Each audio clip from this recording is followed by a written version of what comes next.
So last week in our, let's see, what can we, well, Take light off. that's right. I'll just draw a mustache. Yeah. In our work with this material, Faithful Citizen, we talked about some of the changes, and in particular we talked about the transfer of risk from government and corporations to individuals, so that fewer pension funds these days, more 401ks, no more sense of lifetime employment, but you know, you're kind of on your own. And I know I believe me, I'm very aware of the fact that I'm an oddity, able to stay with the same employer for almost 30 years. I know that Katie, who was, and I say this certainly as a proud father, but it's also just the truth, she was a rising star at the company where she was working, and she was not being treated very well for a couple of reasons by her immediate supervisor. And his attitude when she tried to address the situation, his attitude was, if you don't like it here, we can replace you, you know. So, a lot of that going around. Okay. To the detriment of us all, really. Anyway, that's where we spent our time last week. Any comments or thoughts or questions before we move on to different stuff today? Different but related. Howard, were you going to say something? Was there an announcement that you're retiring? Yeah. There wasn't clapping, was it, that I heard? There was. Wasn't for that. I made a mental note of all those who were clapping. I intend to follow up tomorrow. Okay, I'm glad I wasn't there. Okay, find out why. Well, there's clapping, but no cheering. And some people stood up, but I don't know if that's because only some of the treats had frosting on and they wanted to hurry and get to it, or if it was for some other reason. Maybe it was shock. Huh? Shocked, do you think? Myrna, you need a book? Yeah.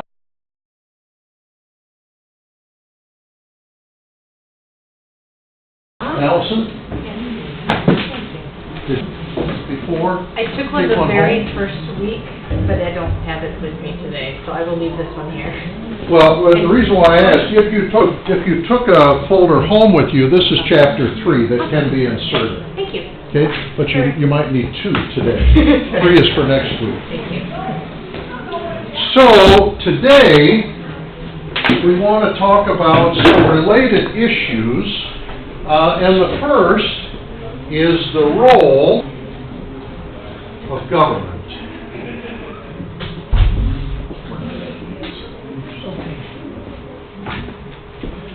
On a scale of 1 to 10,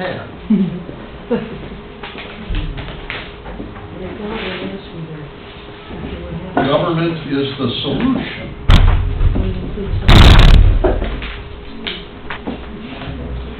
or government is the provider of our rights and our general welfare, or the common good. That's for next time. Thank you. Okay. Or, to quote President Reagan, government is not the solution, government is the problem. Where are you on a scale of 1 to 10? Government is the solution, the provider, the guarantor of our rights and the general welfare, or government is the problem. After yesterday's government is the problem. Okay, Myrna, how far are you, 1 to 10? Right now? Yeah. 9. Okay. And a half. I would say 9. I don't think it's just been yesterday. I think Maybe not. the non-compromise problem makes it a big problem. Which is a different thing than Reagan meant when he said government is the problem. By that, he meant too much government, right? Too much government interference, not that the wrong party is in power or the wrong candidate was approved by the Senate or whatever it might be that is disappointing the two of you right now. Ideally, the government is the solution. Yeah. It doesn't say ideally. We're living in a real world. Okay, my opinion? Yeah. Yeah, I'm 7. All right. I mean, you're right, ideally, you know, God makes it clear that in His kingdom, the king came not to be served, but to serve. And the job of the king in the Old Testament, the calling of the king in the Old Testament, is to be the shepherd for the flock. And so in the Old Testament, when in my devotions, right now, I'm reading about all of these frauds who think that the shepherd's job is to abuse and then consume the sheep. I mean, there's a whole history of that in Israel and Judah. You know, we don't study that in Sunday school, but there's more bad kings than there are good kings in the Old Testament. And the reason is because they think that that God's people are there for the king's benefit. Instead of the king's job is to benefit God's people. So, anybody else care to comment? The role of government. I would be biased, being that I work for the government. Yes, ma'am. So, legislature aside, judiciary aside, I work for the third branch. I work for the executive branch, for the Department of Health. And I agree with Howard that in an ideal world, we'd be at a 1. I know there are a lot of services that we provide in the Department of Health, Department of Human Services, Ag, DNR, that businesses and the private sector can't or won't provide. So I would say that I'm at maybe a 3. Okay. I mean, we're not perfect. I don't think I'm at a 1. But I think until we are living in a place that does more reflect how we want God's kingdom to look, government will provide when other people decide they don't want to. I'd like to make a comment about that. I am the son of a federal civil servant. My dad spent more than 30 years in the Department of Defense. I have a brother who's retired from the Commerce Department, and I have a brother who currently works for CIA as an accountant. When I got power of attorney for my dad, I had dealings with the Social Security Administration. I'm sure you did with your mom.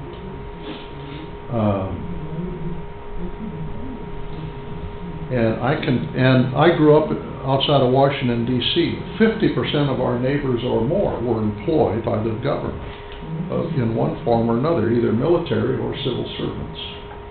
You would not want to meet finer people. I mean, you couldn't meet finer people if you pulled 100 in another room somewhere else. We are well served. I mean, there are bad apples in every bunch.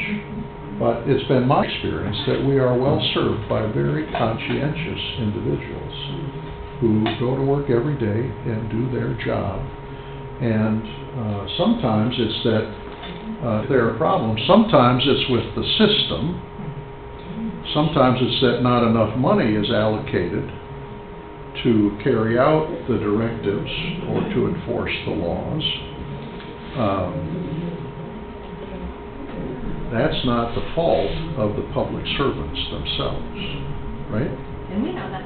And you know that, yes, I'm sure. So, anyway, any other, Mark?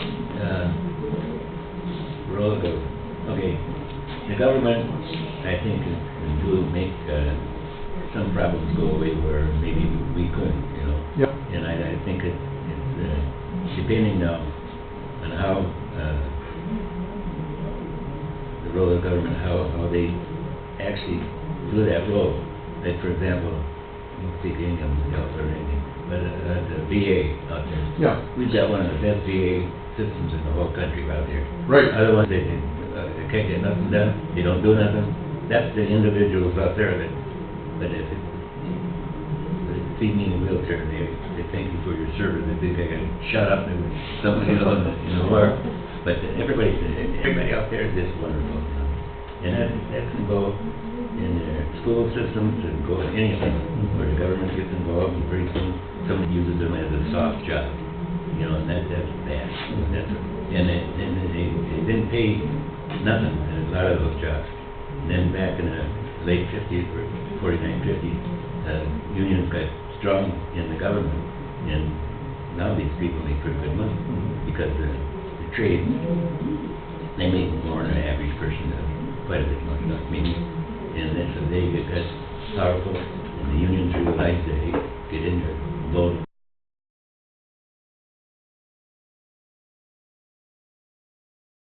Get their people out and vote, and they make the vote for them, you know. But yeah, it depends.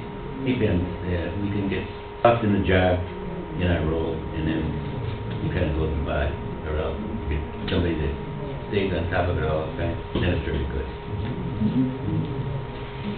There are a lot of issues, aren't there? I mean, when you think about even what you're talking about, should a civil servant be paid less than the market rate for their work? Well, if you pay less, do you want the best people available, or do you want, you know, what you're paying for, right?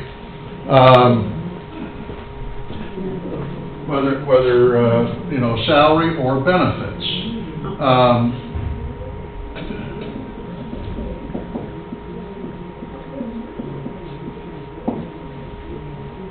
Not every country, this one for a long time, did not have a civil service system. So, I mean, if you read it like about Abraham Lincoln's administration, he spent more time talking with people who wanted their Uncle Joe to be the postmaster in Columbus, Ohio, you know, or whatever.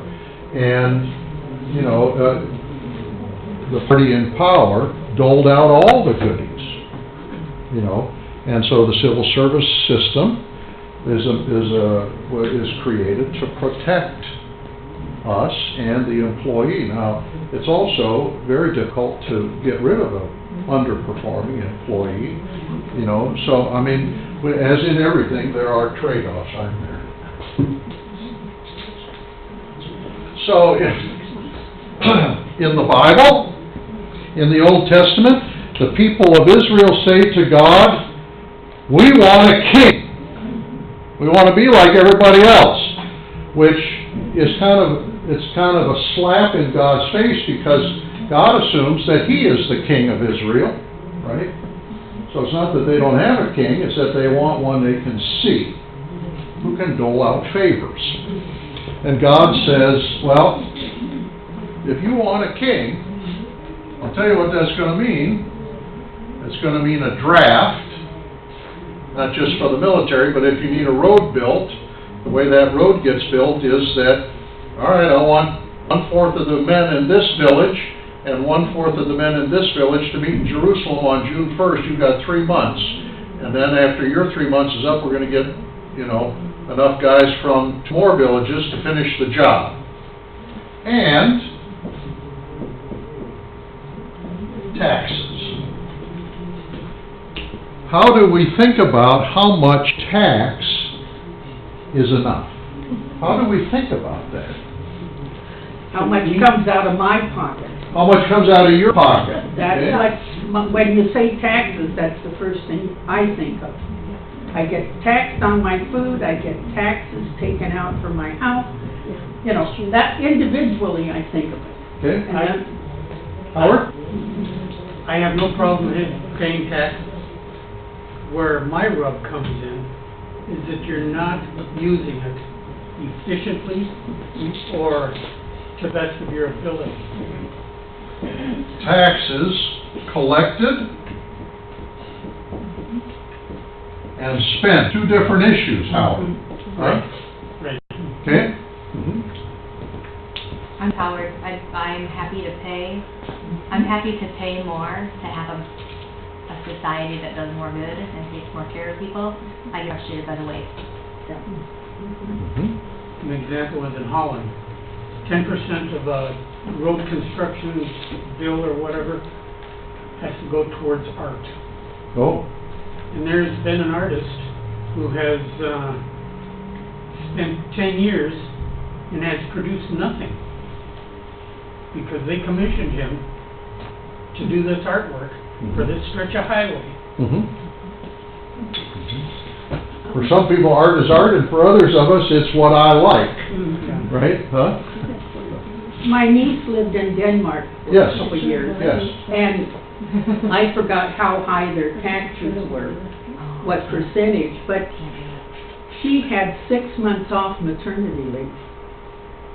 And so it's a whole different view over there. It's like in Canada, where they have socialized medicine, if that's what it's called. You know, they have to be there every 6 months to be checked. They can't stay in the United States one day more than 6 months, because then they lose it. So it depends on what you want from your government and what your goals are as to how you feel. Where is this conversation held? Legislature. Yeah. Is it? Well, some of it. Yeah, I think Yeah. Allison? I think so. I think, you know, we as citizens can say we want such and such to happen, but until the legislature enacts it, we don't have a whole lot of say. I mean, and even I think, you know, we in the executive branch are charged with, you know, carrying out things that the legislature directs us to do. We don't have a whole lot of say with, we don't have a whole lot of like discretionary funding that we can just spend how we see fit. It is all this or this or this or this, and we can say, but we really need it for this thing over here. You know, so I think a lot of that happens at the legislature. I'll share with you a particular bias of mine, and that is, I think that this conversation is as frustrating as it can be at the state level. It is a much better conversation than at the federal level. Absolutely. And one reason for that, for my saying that, is that I think these two things should be equal or very close. My frustration is that the taxes that are spent do not reflect the commitments that are made, and that if something is worth committing to, it should be paid for. That would be awesome. And Miracle. so my, I mean, I'll just say this, since it's a public forum, anybody can say, you know, to react. I voted for Hillary Clinton. That's the first Democrat I've ever voted for president. I wasn't thrilled, but I did vote for Hillary Clinton. Well, I think that Bill Clinton, whose personal morals are abhorrent to me, was the last effective president that we had, because he worked with Congress to get things done, and we were saving money, paying down the debt. And George Bush, the second George Bush, who I voted for, and about whom I have some admiration, I think the two of the biggest mistakes that he made were to cut taxes and increase the debt, and then to not ask us all to sacrifice for the war on terror. Either we're at war or we're not. That's my bias. So that now, if you're a fiscal conservative, who do you vote for? I got no party. None. And no power without would have no party value. What? You would have no power without a... That's right. That's right. Somebody value. Yep. Over there. Yep. Anybody else want to comment on that? I don't need the last word on taxes.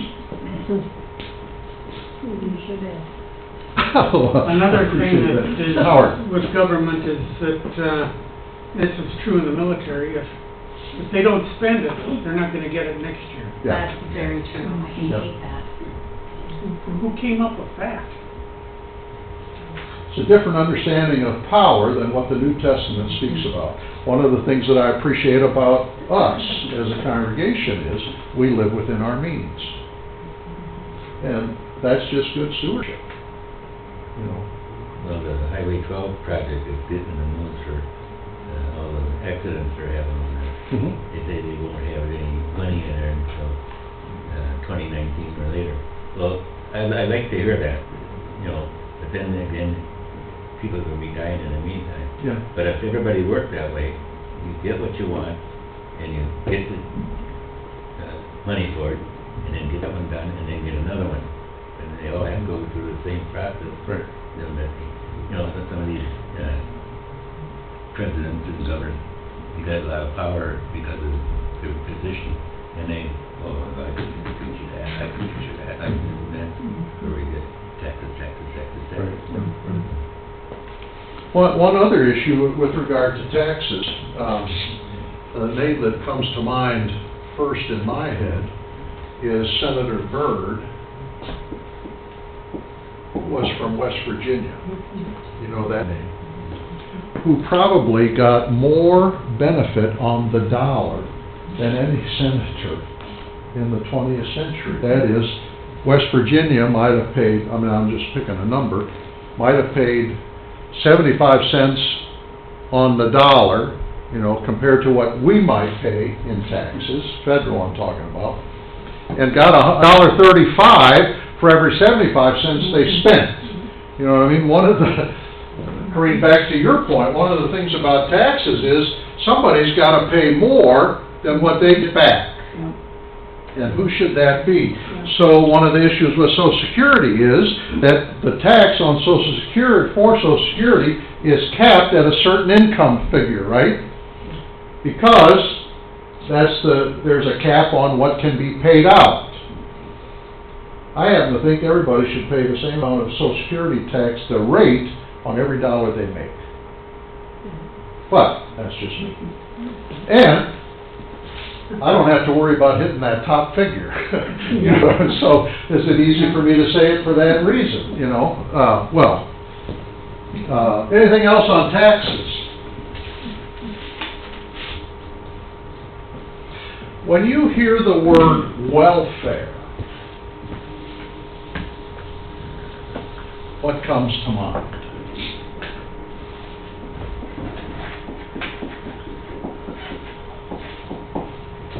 For some reason, somebody needs some help, and they can, agency that go and get some welfare, which is fine again.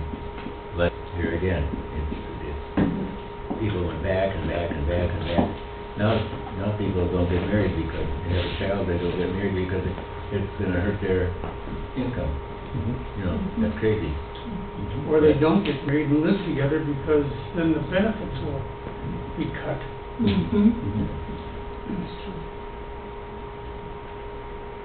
And there's no sliding scale.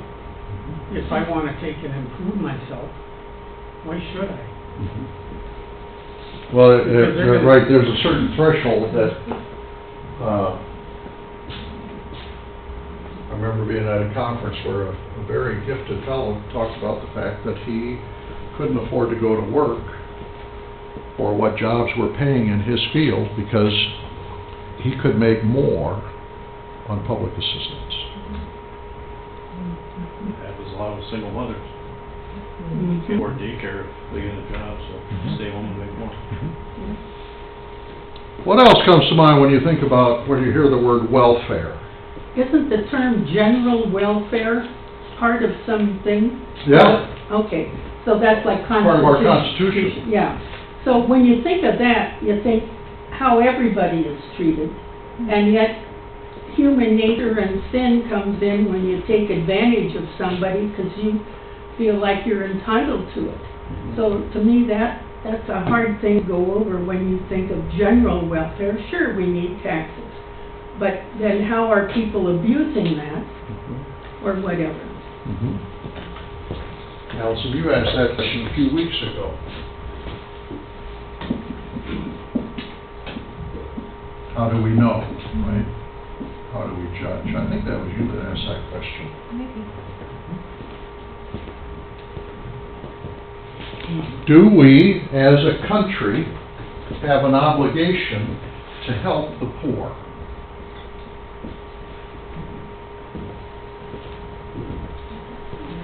Carol? I feel we do. Okay? You know, I mean, it's nice to have a lucrative job, but let's face it, there's a lot of jobs that are just, you know, the lowest dollar you can get, but yet do important work, you know? Like cleaning rooms at a motel or something like that.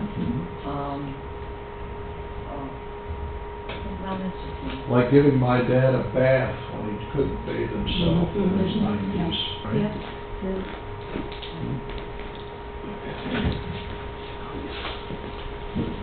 So one of the issues is, who decides who's poor? Right?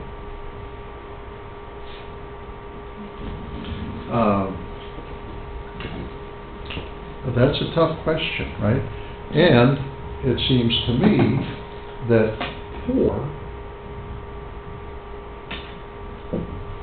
you know, that definition changes all the time. And what's necessary for life seems to change. You know, cell phone? Is that necessary? That's laughable now. When I started working, my roommate Lois and I shared one phone, 3-party one at that, and no other, you know, and what it takes now just for communication. So what a party line is, Allison? Yes, it is. I mean, I know the rest of us know, right? We had party lines, right? We would be envious if you didn't. Fair enough. This is all tied in, Bob. Huh? When you're on welfare now, but it's tied in all the time, like, youth. And, there's something in the news now about, the minimum wage. That everybody up to $15 an hour. Some of them, they saw the handwriting and all, they said, okay, we'll give you $15 an hour. Those people are gonna go home with less money now, but making $15 an hour because they took a lot of the benefits away that they Right, paid. right, I saw Yeah, that too. Amazon. Yeah, but we're paying $15 an hour. Right. Yeah, Amazon, was in the news about Yeah. that. Paying $15 an hour, but they're gonna take their stock, benefits. Stock option, Yeah, away from them. I saw that, yeah. Oh. Jeff Bezos is the richest man in the world. Right, Yeah. right. If a home is damaged, or a business ruined because of a natural disaster, do we as a society have an obligation to help those people rebuild? Yes, Howard? well, partially through insurance, if they have it. Okay. It depends. Go ahead. Go Sorry, ahead. you finish. But then where is community? What defines community? Sort of hard for the community, narrowly defined, to help out if everybody's house is underwater, right? I mean, when the Red River, the great Red River of the North floods, and a lot of farmers in the same boat. Pun unintended, right? I mean, I was just thinking of the expression. Or a lot of, you know, with that great flood up there, 90% of Fargo underwater. Homes damaged. Boy, pretty tough to be, you know, to what does community, then community means the Guard, right? Or FEMA. I mean, that is, the burden's gotta be spread. Allison, you had a little different take. Yeah, well, and this is something I struggle with, like, if it's not your primary residence, if it's your vacation home, you know, on the Outer Banks, and it gets washed away in a hurricane, I don't feel that sad about it. But at the same time, I realize my parents also live where they live. They got, the year that Lena was born, they got flooded out. How do I say that we should help them and not other people? So I am hypocritical on it. And I see the flood like in North Dakota. Their solution is to build the dikes up to the cities, and it floods the farmland. Like, who cares about them? You know, do we care about someone's livelihood over somebody else's that's working hard? You know, there's a difference there, and you can't just say... So we'll protect the homes, but that floods more fields, is what and you're so, saying. yes, and then the farmers are out. Because that water's gotta go Yes. somewhere. Yep. And they don't, you know, it's like we gotta do this for our city. and that's frustrating. Why do we have to make that choice? I know, but it's growing up on a farm, our farm is close to the Missouri River, but we're on river bluff, so we don't get it. Sure. But I keep getting on my tablet for some reason, flood warnings for Glenwood, Iowa. Well, it's enough away from the river, but all this water that's coming down is gonna flood the bottomlands, so they don't have a chance. How do you flip about, they say that flood of the century and this and that. Yeah. Some of them are, there might be 5 or 6 floods that. Yeah. And now, they go in, they fix that up, but they don't fix up the cause of it.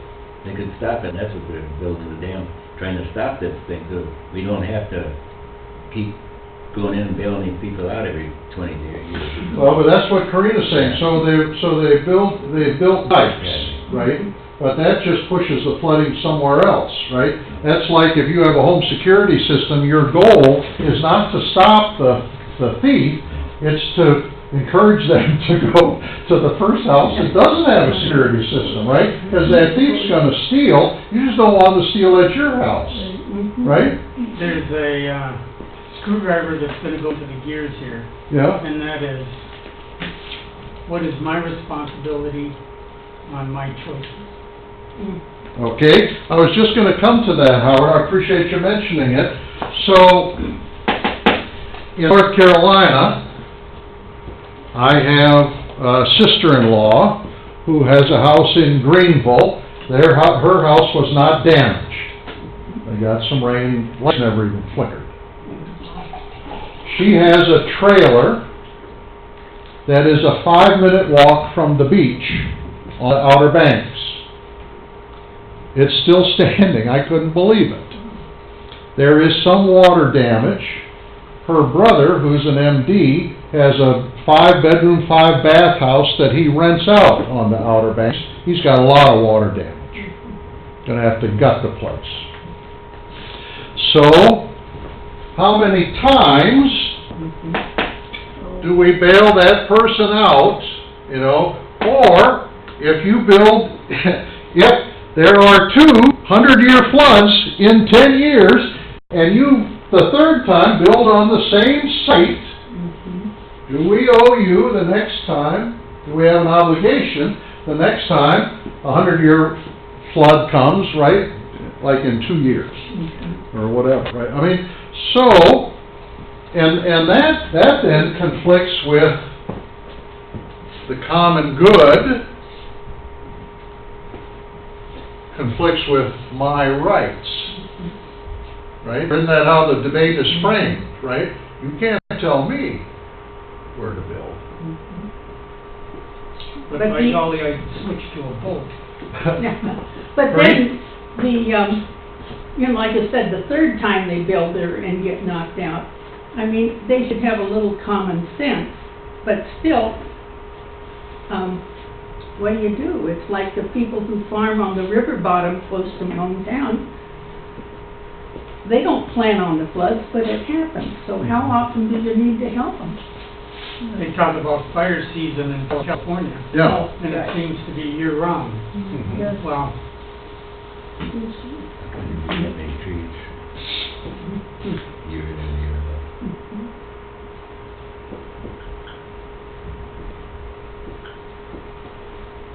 Amazon wants to come to your town, right? What are we gonna do to attract them? We're gonna give them tax breaks, right?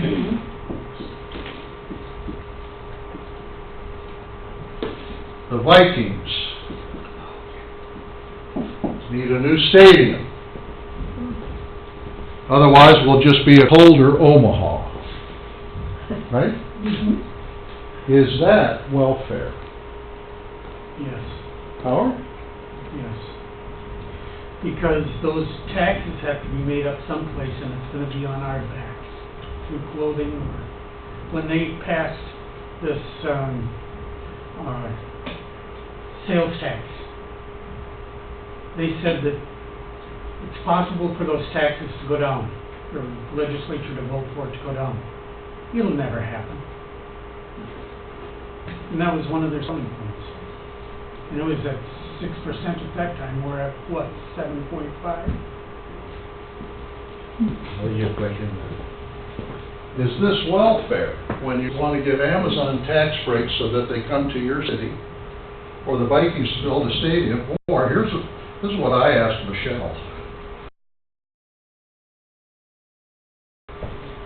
What about NPR?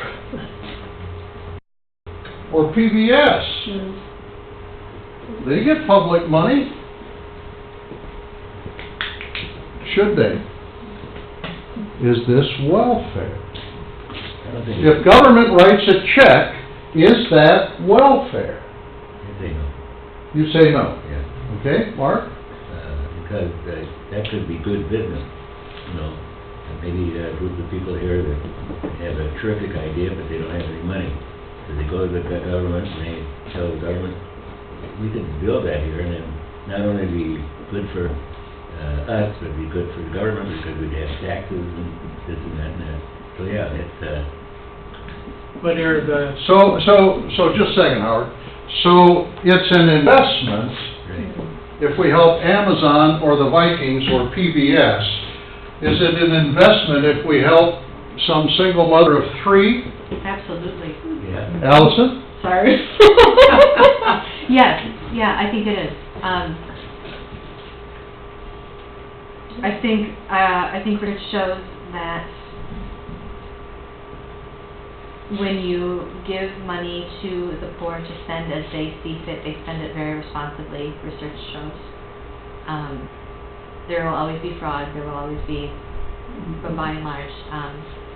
And I think it goes back to, you know, when I think of my daughters, you know, the money that we spend, we don't spend for us, we spend for them and their future, and we spend to help make their community a better place.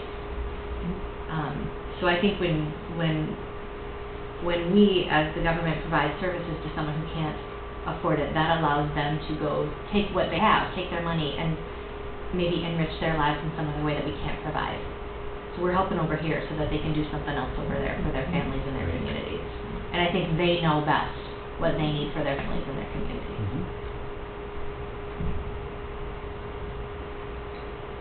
With the Vikings thing, or any of these big things where the rich are getting richer, and the difference between the player's salary is not the same ratio as between the average person, and the average person can't afford to go there, and it's just like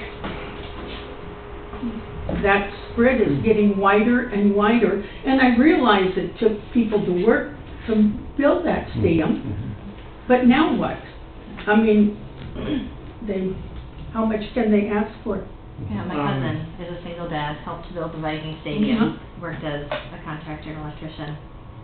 I seriously doubt he's been to a single game.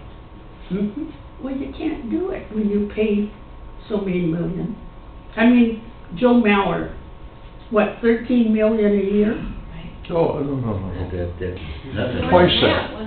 I mean, it's just like, is But imagine anybody that- worth that? That's so far. Imagine the taxes that are generated off those paychecks and all Yeah. the jobs that'll have be in the stadium for 30 years, and all the people that come to go to hotels and buy hot dogs and go out to dinner near the stadium. They say that, you know, it's more of an incentive to get the team to stay here. But the money, even though the state invests that money in the stadium or whatever, the payback is, is multiple Yeah. because of all the money. I mean, just the money that was generated during the Super Bowl Yeah. probably put a lot of, paid so much in taxes back to what the state gave. So it's kind of. Although, this is another of my pet peeves, okay?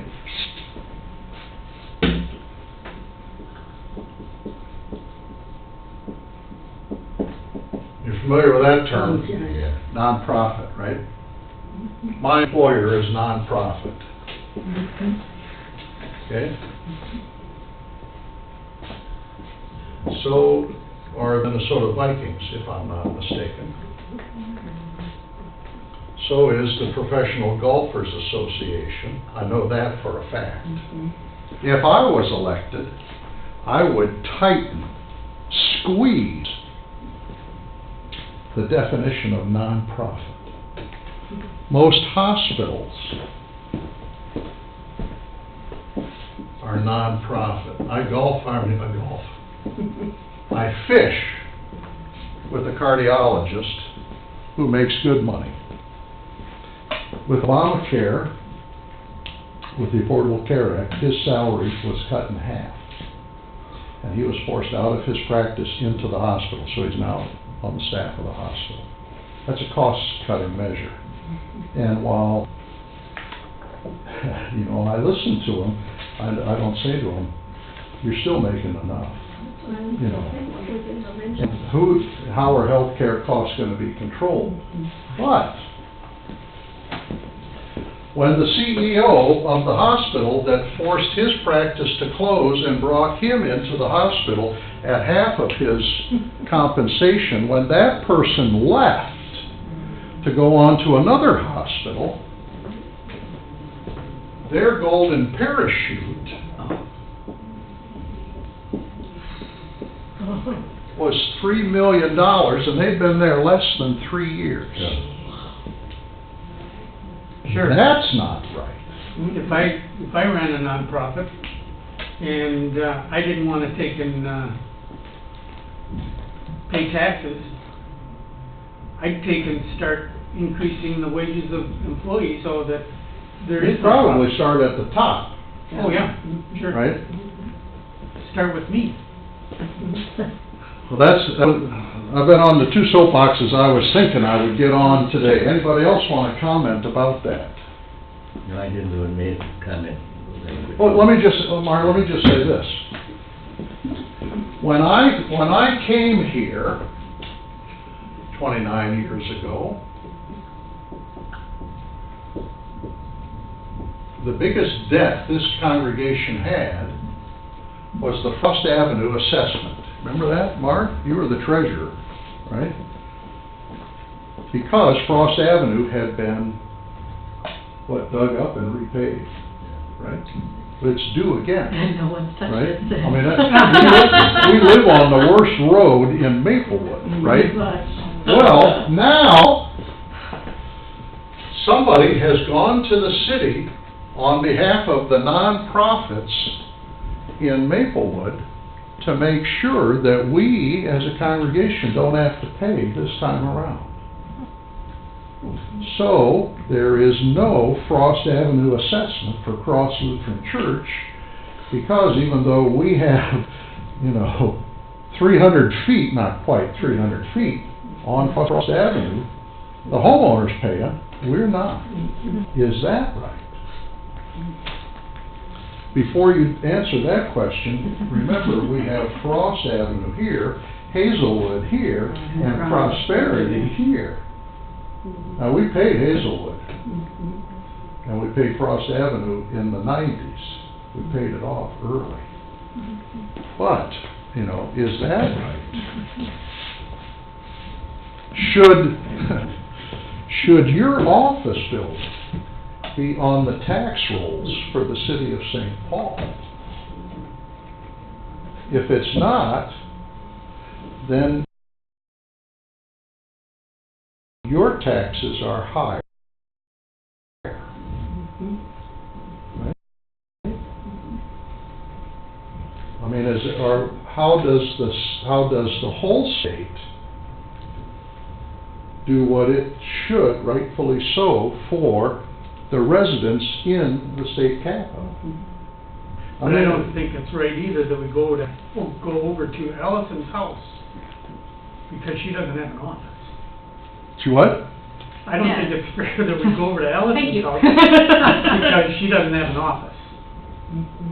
So I guess I'm willing to put up with a little bit more tax, Okay. so that I'm not judging Allison because she has blue. No, I'm not judging Allison. I mean, the way the law is written, a government building doesn't pay tax for that real estate, right? Which is a problem in St. Paul. Yeah, when they're all in St. Paul. Huh? Because most of them are in St. Paul. So if they pay. And not just the state, but Ramsey County and the feds. Yep. Yeah, a lot of government real estate downtown. What do we owe the city of St. Paul? Well, Scott had everything ready to go so that you wouldn't have to just imagine Walmart like last week. We'll get to it next week. And so we'll take a little more time with this second chapter. If you want to read ahead, though, look at the civic engagement for the earth. That'll be chapter 3. We'll get into that with whatever time is left next time. I'm assuming that with this course, just like anything else we do in adult ed, we're going to take our time. And today's conversation was, I thought it was pretty rich. A lot to say, a lot to think about. So we'll just take the time we need. We'll finish up conversation about finances next time, and then we'll move into the environment. I think you see here why we got not off track, but everything is tied in when you don't see it. Yes. So you get to a problem, you know. Right. Yeah. Right. But Allison was saying, one thing I want to comment on what she was saying, that when somebody needs help, okay, you take that mother or father of 3 kids, and he's getting a lot of help, but if you can get him some training and get them off the welfare, that should be the #1 goal. Right. Get them off the welfare. Right. And that's where we kind of mess up. And we'll talk about that a little bit next week, because one of the questions that I want to ask is work punishment? That's an interesting question in terms of what the scripture has to When say. you teach junior high, Depends on where you work. we did not get combat pay. The young couple in church today with the little girl, Yeah. not named Lund, he's a teacher, Is he? a junior high teacher, and is thinking John Glenn would be sort of like the school he was teaching at and loved in Anchorage, Alaska. Oh, my. But now he's a stay-at-home dad, so, but, not everybody thinks that. I mean, I can see why, but he thinks it would be wonderful. Yeah. So, isn't it great that we all have a different calling, huh? Yeah. We haven't talked about pensions and stuff. A little bit last week, but not Okay. much. I am very bothered by the fact that someone can serve 2 years in the House of the Representatives and get lifetime benefits. I mean, I don't think that's true. is it not true? I can't believe it. Well, I heard a senator has to be in for 2 terms, which 2 is 2 terms? 6-year Well, terms. but even working for But still, 6 years or 8 years, you get lifetime benefit? Excuse me, how many of us have had to work 40 years? But you may get some benefits, you Right, probably I don't don't get a think full. Yeah, right. but they, Yeah. I don't think they deserve it if they can't get along. That's my, That's the problem with what we're talking about yeah, today. I know. Abuse. Oh, My dad used to say, I mean, my dad had a good pension. uh-huh. You know, well, it wasn't rich, but made a very good Yeah. living. And something would come up and he'd say, if the Congress would just give us what they give themselves. Yes. you know. The health insurance. Oh, Right, gosh, right, that would be right, number one. Right, Mm. yeah.